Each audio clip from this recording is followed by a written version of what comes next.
华视在地新闻继续来看，行政院主计总处来公布着5月份的失业率是4.11%，甲顶个月比起来上升0.47个百分点，创下8年来的新高。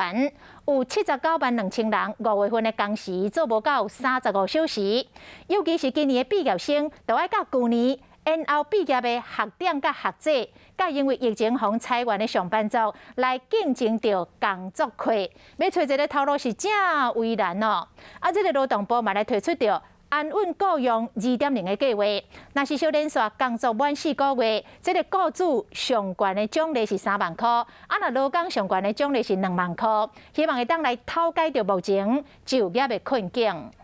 颁发毕业证书。领毕业证书一个人，等学事无啊嘛一个人。为着防疫，毕业生人数孤单。不过，要是3级的警戒，还有偌济毕业生继续孤单咧找头路。5月份的20到24岁的失业率已经来到了12.58%，预估呢这种20到24岁的青年失业率还会再往上攀升哦，可能会到13%甚至14%，大概平均每7到8个这个毕业生就有1个人可能会失业。那毕业生面对找工课困难，行政院主计总处公布5月份的失业率4.11%，和顶个月相比增加0.47%，是这8年以来新高。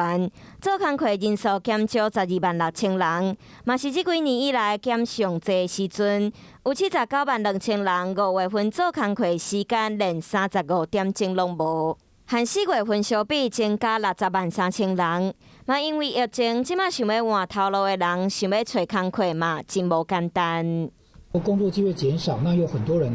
同时失业来抢工作的话，其实录取几率、媒合率其实都会下降。劳动部7月12开始到9月30号推出安稳请人2.0的计划，